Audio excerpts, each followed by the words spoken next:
Hi mga kadi, Harry S. Dimandal Channel. So nagbabalik po kami with Miss Jane Pacheco. Hello po! Miss Jane, kumusta? Maganda pa rin. Kailangan maganda tayo palagi. Palagi. So, Oh, welcome back to God our bless. channel. So, may pag-uusapan po kami na hindi naman po ito sa eskwelahan. Hindi naman po Opo. ito sa institute. Kumbaga, ano po yung pwede nyo i-share sa ating mga kababayan na nanonood dyan, mga OFW, na ilang taon na po kayo dito sa Middle East? Kasi siya po ay isa sa ating mga trainer dito sa Dimandal. And sobrang husay po niya. So ngayon, gusto kong makilala niyo pa siya ng lubusan. So weekly, makikita niyo po siya dito sa ating channel. Yeah, I am here na in Qatar for 11 to 12 years. At saka dito po sa employer ko is for 8 years na. Ganun po. Matagal na pala. Sobrang saya niya, sobrang masiyahin niyang tao. Hindi halata. Ano? Yung energy. We always have what is this? A happy heart. Yes, Always indeed. have a smiling face kasi nakakabawas stress. Maraming mga, speaking of stress, so marami Yes, pong nai-stress dito sa atin sa Middle East. So ano Yes, po po. yung mga may papayo niyo sa kanila para maiwasan yung pagka-depressed, stress? So how you handle the situation na na-stress kayo? Yes po. Para bigyan din natin sila ng aral din. Kasi ako, una, proper planning para hindi po siya kayo ma-stress. Yes po. Depende po kasi yun, Depende sir, sa no? level. Depende, yes. Sa level. Depende po dun sa level ng stress natin. At saka depende po dun sa area of work natin. Kasi meron yung, as an OFW, dalawang klase po kasi kami. Isang sa loob ng bahay, isang skilled, at saka isang non-skilled. So ito po yung mga skilled workers, ito yung mga nasa labas nagtatrabaho.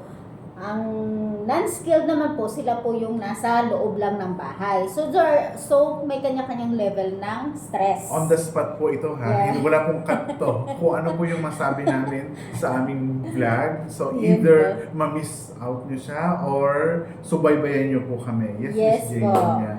Kapag nasa loob naman kasi ng bahay, before, I worked as a kadama. Really, I worked as a kadama inside the house.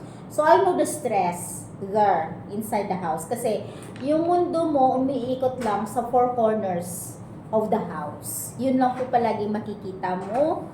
At alam mo yung stress level na may mga amo na mahilig silang sumigaw. Kaunting mali, nasisigawan ka kaagad. So, pasalamat po tayo ngayon kasi nasa age na tayo ng computer. Di ba? Nasa age na tayo. Ngayon may AI age na tayo. So, yung stress level natin, naibibigay na natin doon through social media. Before, in our time, nung hindi pa kasagsagan ng mga social media talaga, how I cope up with stress, I write. I make myself busy. Kasi yun po yung para hindi kayo homesick, ganun. Maraming homesick. Yes po. And Yung mga, lalo yung homesickness. mga bago sa Middle East. Yes. At yung mga bagong nag-a-abroad. Kaya Yes po. Ang makinig po homesick, tayo. siya po yung main talaga na dahilan kung bakit nai-stress, nagkakaroon ng depression yung isang OFW, nagkakaroon sila ng anxiety. So, how you cope up with that? So, make yourself busy. At saka nasa iyo po yun, nasa tao po yun, how they will make themselves be busy and how they can cope up with stress. Ganun lang po yun. Kasi it's easy for us na you pray, make yourself strong. Ang dali pong mag-advise, pero alam mo yung gagawin ng isang tao na in-advisean mo, not all people can be, can relate doon sa sinasabi mo. Hindi po lahat ganun. So, Kailangan matatag ka. kailangan talaga tibay ng Tibay ng loob, loob. katatagan mo talaga. Ano yung purpose? Yun. Bakit ka nagpunta dito sa Middle East? Yes. Yun yung pinaka-major. Yes O, po. hindi lang Middle East kasi nasa Middle East po kami, kaya namin nababanggit yun. Nasa Qatar po kami. So sa Yes. lahat po ng mga baguhan, mga mag-abroad pa lang or nandito na sa ibang bansa, ano po ba yung Pwede gusto mo nyong isang- mangyari at ano po yung isang purpose ideas. ninyo? Para hindi po kayo na-stress. Yes po. Know your purpose. Lahat naman ng tao na-stress, lahat ng Yes. imposibleng hindi. Yes. Nagkakaroon ng mga Skilled and problem. non-skilled. Mm. Really, sir. Yeah. So, paano mo Yes. lang siya ma-overcome? Yes. Paano mo lang siya i-handle? Yun na po yung I-handle. importante. Yeah. Yes. Kailangan po talaga yung sabi nga natin, resilient in any adversities. So, kung ano man po yung darating na mga pagsubok, alam mo yung katatagan ng talaga natin. Yes. At katibayan talaga ng loob So, natin. pwede yung kantahin yung tibay ng loob. Ano kaya lyrics na? Tibay. Ay, hindi ko makuha eh. Wala. Basta, Nasira po tayo doon. wag Joke muna lang. tayong umuwi.